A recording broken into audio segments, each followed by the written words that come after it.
Hello मेरे प्यारे से आप लोग कैसे हैं? आप सभी अच्छे होंगे। आज मैं लव इस मेलेडी का एपिसोड नंबर 2 हिंदी में लाई हूँ। पसंद आए तो लाइक कमेंट सब्सक्राइब जरूर कीजिएगा। ओके दोस्तों, मैं स्टोरी स्टार्ट करती हूँ। स्टोरी के लास्ट एपिसोड में हमने ये देखा था कि जो चेन जिमिंग है ना, वो अपनी डैड से कहता है मैं पैलेस जा रहा हूँ, और वही दूसरी तरफ योर मैजेस्टी और यांग लियांग चेन जिमिंग के बारे में बातें कर रहे थे। तभी हमारा चेन जिमिंग आ जाता है और ये मैजेस्टी को धन्यवाद कहता है और ये भी बोलता है कि जो आपने मेरे पे भरोसा किया है ना, उसको मैं कम होने नहीं दूंगा। फिर वहाँ से चले जाता है। फिर से ये मैजेस्टी यांग लियांग के पास आता है और बोलता है वो मेरे टॉय बॉय बनने के लायक है। फिर हमारा चेन जिमिंग बाजुंग के 5वें गेट का गार्ड बन जाता है। फिर वो ये मैजेस्टी के सामने आता है, उनसे एक रिक्वेस्ट करता है। तो ये मैजेस्टी बोलते हैं तुम्हारी क्या औकात है मेरे सामने बोलने की। ओके दोस्तों, आज का एपिसोड शुरू करती हूँ।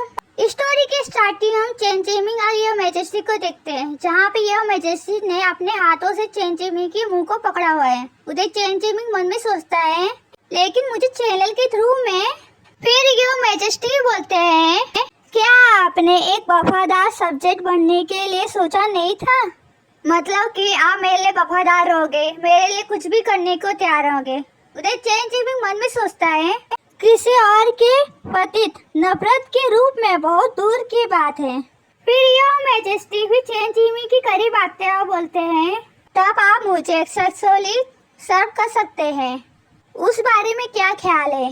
फिर चेन जिमिंग मन में सोचता है मैंने क्या गलत किया। फिर वो अपनी आंखें बंद करके आगे सोचता है ऐसे कैसे हो गया, क्योंकि हमारे चेन जिमिंग का एक ही सपना था कि वो बॉर्डर पे जाए और अपने देश की रक्षा करे, पर उसने सोचा नहीं था कि उसके साथ ऐसा कुछ होगा। अब हमें 3 साल पहले का सीन दिखाया गया है।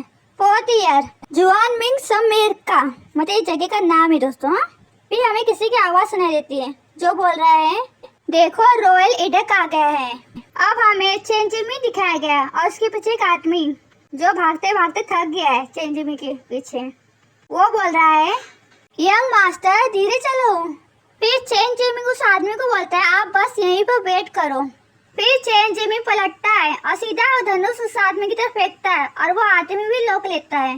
फिर चेन जिमिंग बड़ा खुश होकर बोलता है मैं इडक प्राप्त करने जा रहा हूँ। दोस्तों इडक क्या है वो थोड़ा टाइम में आपको पता चल जाएगा। हाँ दोस्तों, उस आदमी के हाथ में जो कागज देख रहे हैं ना, उसे इडक कहते हैं। जहाँ पे चेन जिमिंग, उसके डैड और एक और आदमी है, तीनों मिलकर उस आदमी के सामने झुकते हैं।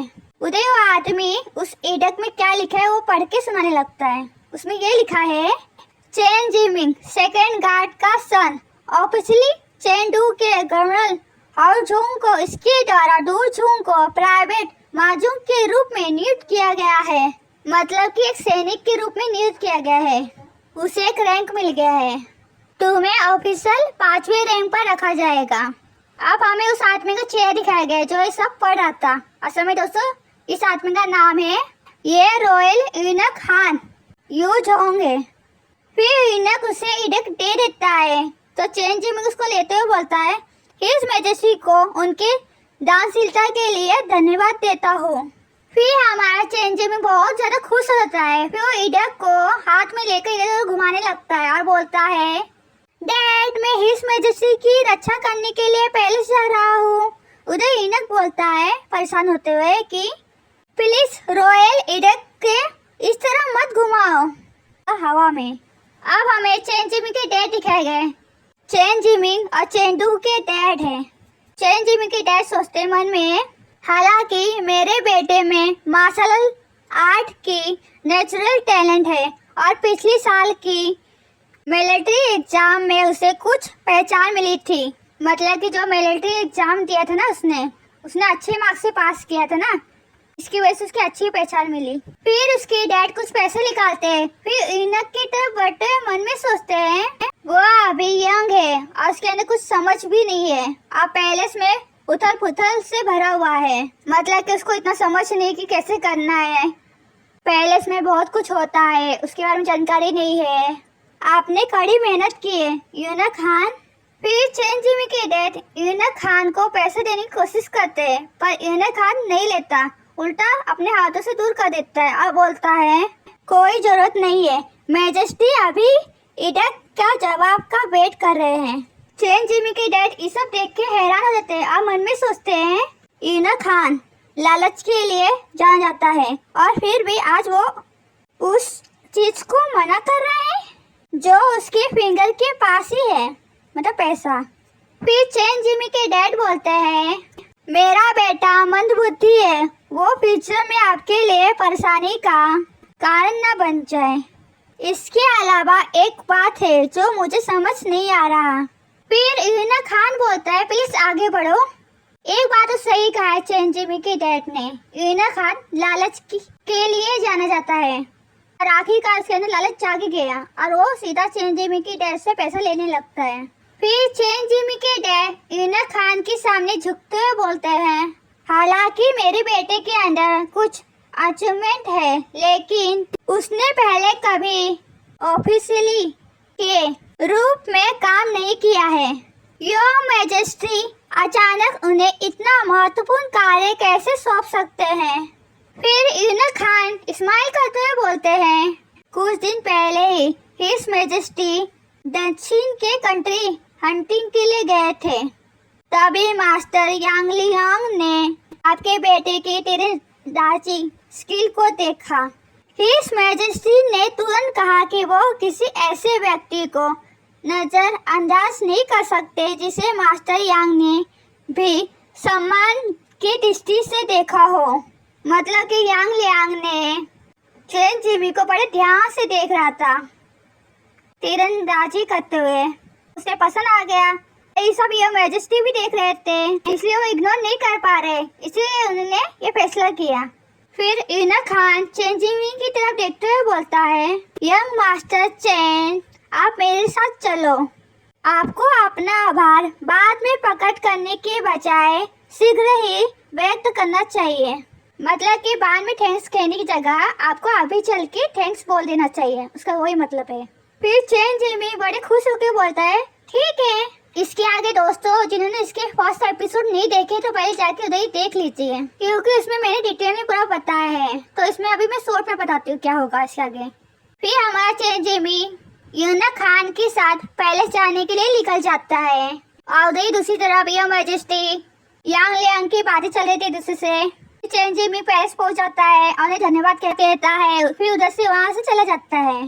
फिर इसके आगे हमारे योर मैजेस्टी यांग लियांग की बातें चलनी शुरू हो गई थी। अब हमें योर मैजेस्टी और यांग लियांग दिखाया गया है, जहाँ भी योर मैजेस्टी यांग लियांग को अपने करीब लाता है और उसकी कानों के पास आके बोलता है मेल कॉन्सेप्ट कैसा रहेगा।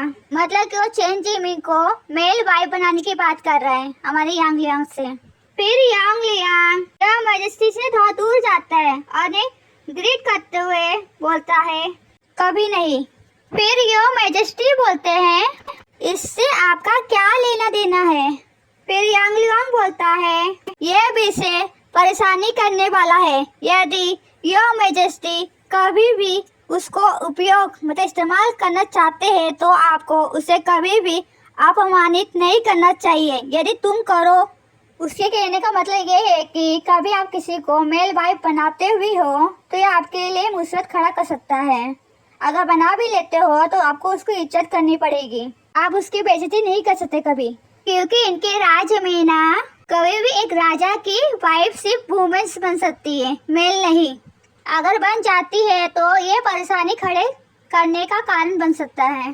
फिर ये मैजेस्टी बोलते हैं आप सही हो मेरे प्यारे प्रिय, आपने मुझे इस विषय पर अच्छी तरह से सिखाया है, समझाया है। फिर यांग लियांग बोलता है मैं ट्रांसग्रेस से। फिर यो मैजेस्टी यांग लियांग के करीब आता है, बोलता है तुम्हारे और हमारे बीच में हमें इतना साय नहीं होना चाहिए। फिर यांग लियांग बोलता है हाँ। फिर यो मैजेस्टी यांग लियांग के कंधे पे अपना सर रखते हुए बोलते हैं मैं बस मजाक कर रहा था। फिर यो मैजेस्टी यांग लियांग को गले लगाते हुए बोलता है लियांग मुझ पर गुस्सा मत हो। फिर वो आगे बोलते हैं कि आवाज कितनी अच्छी है। उधर यांग लियांग मन में सोचता है उम्मीद है इस बार आप सच कह रहे हो। अब हमें 5 दिन के बाद माजूम कैंप दिखाए गए। ये माजूम कैंप है दोस्तों। अब हमें हमारा चैन जिमी दिखाया गया है जो पूरी तरह से ऑफिशियली गार्ड बन चुका है, जहाँ पीछे कुछ लोग दो झंग कह रहे हैं, उसके बारे में बातें बना रहे हैं। अब हमें वो तीनों आदमी दिखाए गए जो चेन जिमी के बारे में बातें कर रहे हैं। उनमें से पहला आदमी बोलता है, क्या वो वही नहीं है जिसे एम्परियल ने पर्सनली टाइटल चेन जिमी को दिया है? दूसरा बोलता है, हेचबो एम्परियल का प्लेबर बन गया है और एक ही बार में रैंकों में ऊपर चढ़ गया है और हमसे आगे निकल गया है। उसके पास कोई अचीवमेंट नहीं है और उसके पास बहुत कुछ नहीं है। तीसरा आदमी बोलता है, ये सही है, जनरल माँ तो उनका आधा तक नहीं करते, तो हम उनकी सेवा क्यों करें? तो ओके दोस्तों, आज का एपिसोड यही फिनिश करते हुए पसंद आए तो लाइक कमेंट सब्सक्राइब जरूर कीजिएगा। मिलते हैं नेक्स्ट एपिसोड में। Thank you so much, tata bye bye, see you.